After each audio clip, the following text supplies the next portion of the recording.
Panalangin sa aming ina ng mga itinakwil.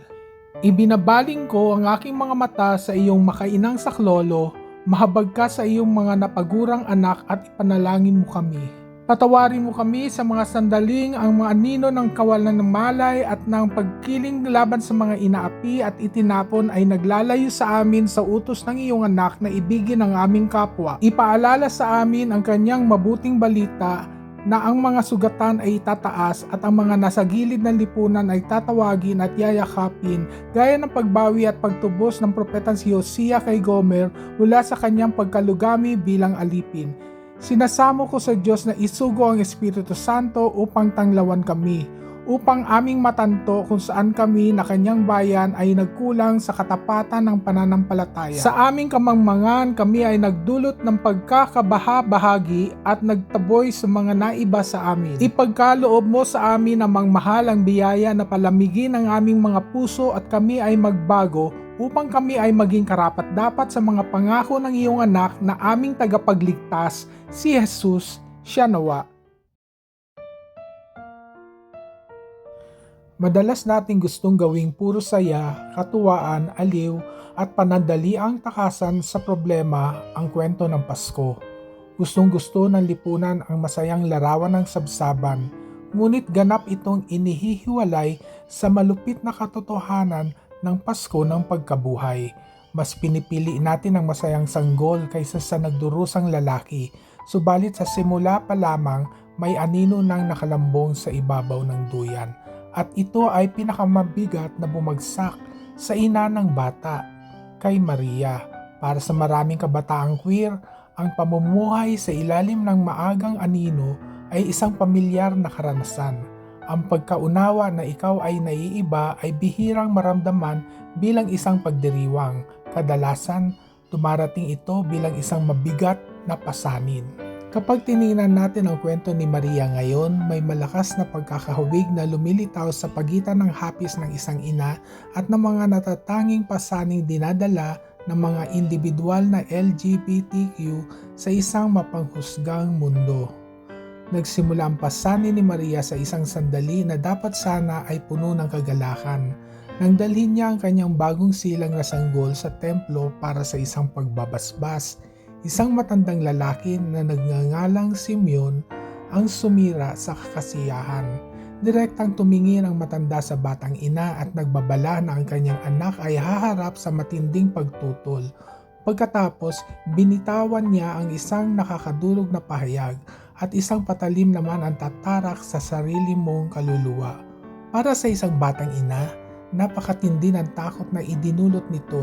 Sinasabi ni Simeon kay Maria na ang kanyang landas na tatahakin ay nagtitiyak na masasaksihan niya ang pagdurusa ng kanyang sariling anak. Ang pagdadala ng isang mabigat at nakatagong katotohanan habang sinusubukang mamuhay ng normal ay ranas ng mga queer. Katulad ni Maria, maagang natutunan ng mga kabataang LGBTQ na ang kanilang kakaibang nararamdaman ay magdudulot ng ligalig sa kanilang mundo. Naiisip nila na maaari silang turingang kalaban na masisira ang tingin sa kanila ng kani-kaniyang pamilya, kaibigan at iba pang kakilala at nahaharap sila sa kakaibang panganib sa pamumuhay lang bilang sila. Sa loob ng 30 taon, pinanood ni Maria ang paglaki ng kanyang anak habang alam na may patalim na naghihintay. Gaya ni Maria, ginugugol ng mga kabataang queer ang mga taon ng kanilang paglaki sa pagprotekta sa isang katotohanan na hindi pa handang tanggapin ng mundo, habang mulat na mulat sa mga patalim na naghihintay sa kanilang pagtanda. Ang pinakamasakit na bahagi ng kwentong ito ay nangyari sa krus kung saan si Jesus ay harap-harapang itinakwil at pinatay. Nakatayo mismo sa paanan ng krus at tumatangging umalis ay si Maria. Sa sandaling iyon, tuluyan nang sumaksak ang patalim sa kanyang kaluluwa. Hindi niya tinakbuhan ng nakakatakot na sitwasyon. Dahil sa pagmamahal niya, pinili niyang manatili at sama ng anak sa gitna ng matinding sakit ng loob. Para sa mga taong LGBTQ na dumadaan sa sakit ng pagtatakwil ng pamilya o takot sa hinaharap, ang kwentong ito ay nagsisilbing salamin. Ipinapakita nito na lubos na nauunawaan ng Diyos kung ano ang pakiramdam ng itakwil ng mundo. Hindi iniligtas ng pagmamahal si Maria sa kanyang hapis, ngunit sinamahan siya nito sa gitna ng sakit. Ipinaalala sa atin na bagamat totoo ang sakit, hindi ito ang huling magdedesisyon sa ating kwento. Ipinapakita sa atin ng Ebanghelyo na ang malalim na pagmamahal ay madalas na matatagpuan sa gitna ng matitinding pagsubok. Hindi iniligtas ng Diyos si Maria sa hapis ng mundo, ngunit sinamahan siya nito sa pagdaan dito. Ang sakit ay hindi ang katapusan ng kwento. Paparating ang Pasko ng pagkabuhay, ngunit hindi ka makakarating sa linggo ng pagkabuhay nang hindi dumadaan sa anino ng Biyernes Santo.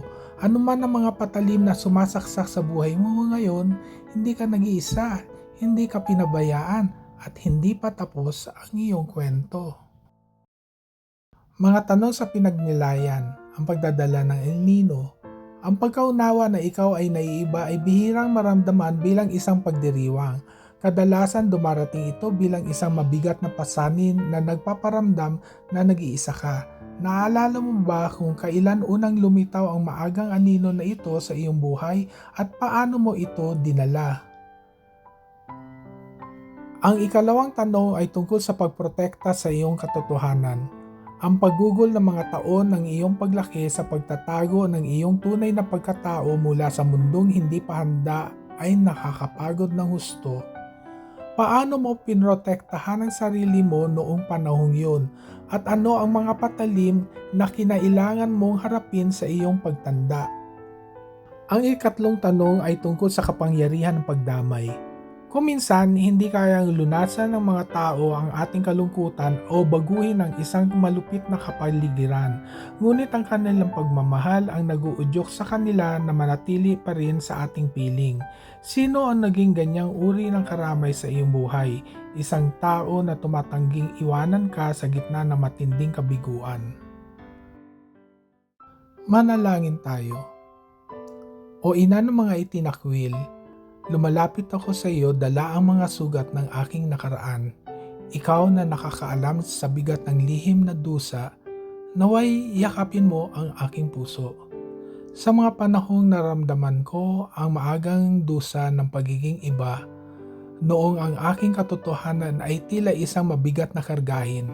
Salamat dahil hindi mo ako hinayaang tuluyang madaig ng dilim. Ina, batid mo kung gaano kapagod ang magtago at magkunwari sa mundong hindi pa handang umunawa. Sa bawat talim ng pagtanggi at pagsalungat na hinarap ko sa aking paglaki, naging kalasag kita. Tulungan mo ako magpatawad at bigyan mo ako ng lakas na panatilihing bukas ang aking puso sa kabila ng mga sugat. Higit sa lahat, salamat sa biyaya ng pagdamay.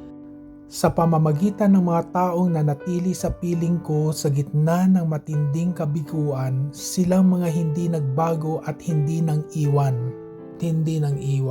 Ipinaramdam mo ang iyong walang hanggang pagmamahal.